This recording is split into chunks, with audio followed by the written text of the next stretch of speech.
In the game files, we can see this line.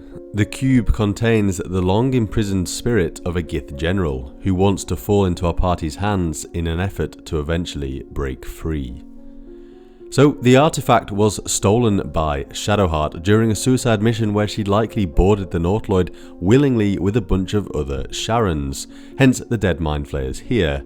She then got captured and shoved in a warded pod, with the very item she was trying to steal.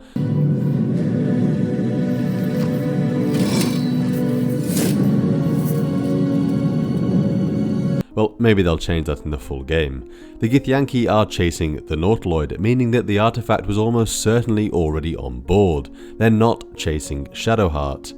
After the crash, we can go on our merry way and leave Shadowheart lying on the beach. I mean, I don't want to go near this woman. What did she say her name was again? Shadowheart. Oh yeah, and that headband. Well, she's clearly a Shah worshipper. If we then continue to play the game without Shadowheart, the following will occur. You're lucky I managed to catch up with you when I did. We're both lucky, in fact.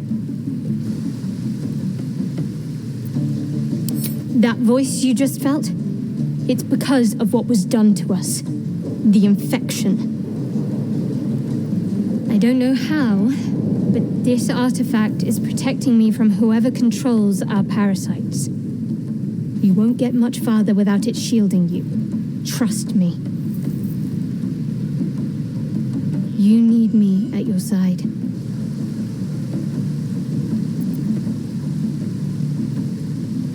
The artifact is being hunted, and so I'm being hunted. The Absolute Forces want it, Githyanki Raiders want it.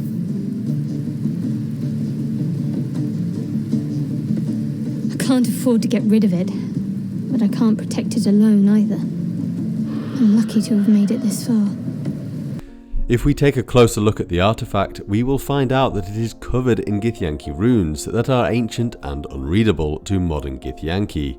Given its hellish nature and the importance of the artifact to both the Absolute and the Githyanki, it might be safe to assume that this could be something to do with the ancient leader of the Githyanki, Gith.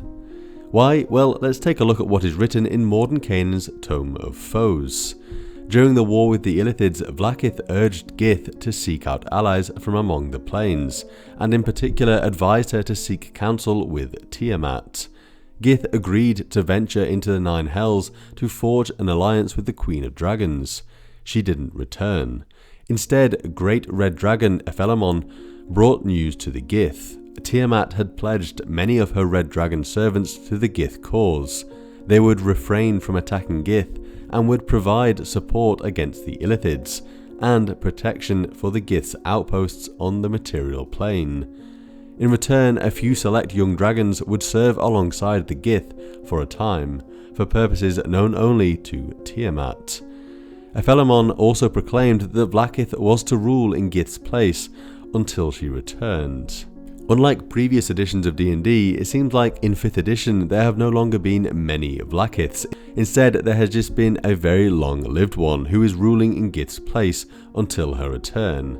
Vlaakith has very likely made some kind of deal with Tiamat, whereby Gith would purposefully not return so that Vlaakith can rule permanently in her place.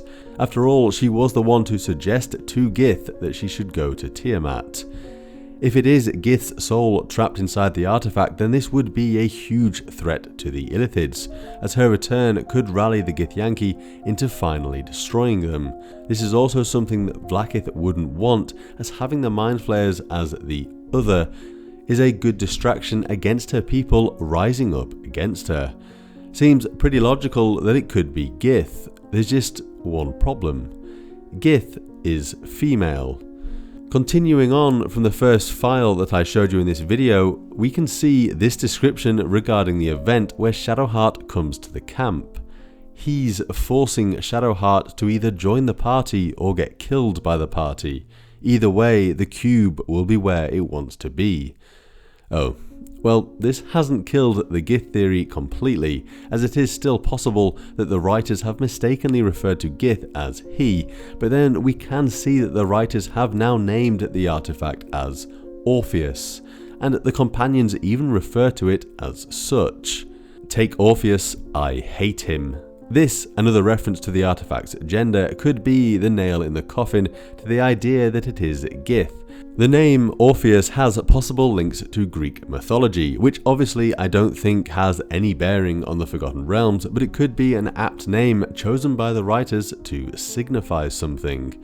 Orpheus in ancient Greek mythology did descend to hell like Gith, and was a renowned poet and musician whose music had great sway and influence over mortals and gods, something which the artifact has possibly demonstrated in its rebuffing of the Absolute in this scene here, and in influencing Shadowheart to go to the camp. On the other hand, we can also see similarities with the Greek god known as Morpheus, who is associated with sleep and dreams. Ovid's Metamorphosis gives the following description of Morpheus. But the father rouses Morpheus from the throng of his 1,000 sons, a cunning imitator of the human form. No other is more skilled than he in representing the gait, the features and the speech of men, the clothing also and the accustomed words of each he represents. Yes, Morpheus sends human forms to the dreams of people in order to influence them, and dreams are somewhat important to Baldur's Gate 3. I've no doubt that the tadpole is something to do with these dreams, but we can see that there appears to be two entities battling for control. Just listen to this line here. Why won't you let me in? Can't you feel what's happening?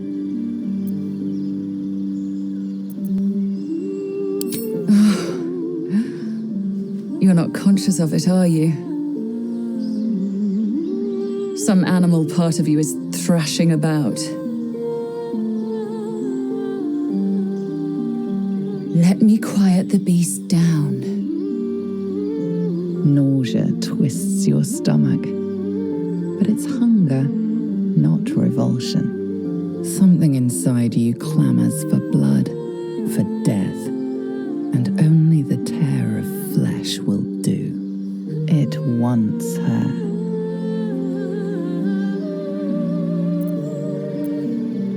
I know, but you'll keep fighting, won't you? We'll find each other, and everything will be all right. What if the artifact is the thing that the tadpole wants to leave? It's an outside influence that the tadpole didn't anticipate.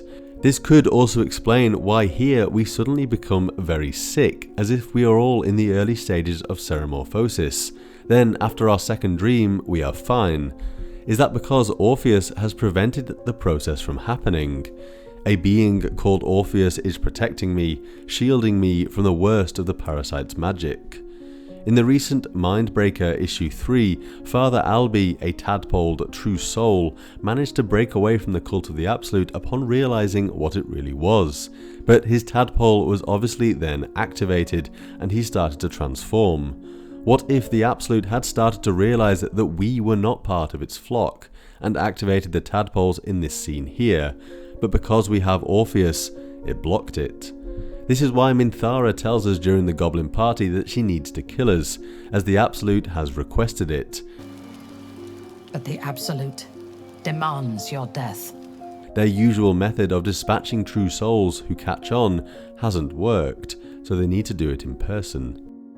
Daisy and Desire, two entities that are likely connected, with Desire being what is produced by Daisy. Let's take a look at this line here that likely refers to a multiplayer playthrough. Characters whose gender is fixed by player's choice. Daisy can have up to 4 Daisy characters in the game, 1 for each avatar. The default Daisy is the host's. Desire, only 1 Desire character in the game, based on the Daisy made by the host. I believe Daisy is the person that we dream of at night, and who could end up appearing to us outside of our dreams too. TBD, we need a system for showing Daisy and making them talk to the player in the world. Daisy insists that the player shouldn't let Kithrak Voss escape. Our Daisy talks to us about what we desire, and it seems that the companions have had similar experiences. We can also see more references to this desire being separate to the tadpole, like this line here. Desire told me that Teleander Thunderstorm can help me get rid of the tadpole. I should talk to him. Each true soul likely has their own daisy. This might be why the Absolute's gender changes, and then these daisies produce desires in the true souls. You are a lackey of the Absolute, you have no will but the will to please, and please me you will by catching the desire. Fodder, I'm here on behalf of General Ketheric Thorm. Down in the depths of this temple writhes his desire. I am to bring it to him. Take it the night song is the desire you're referring to.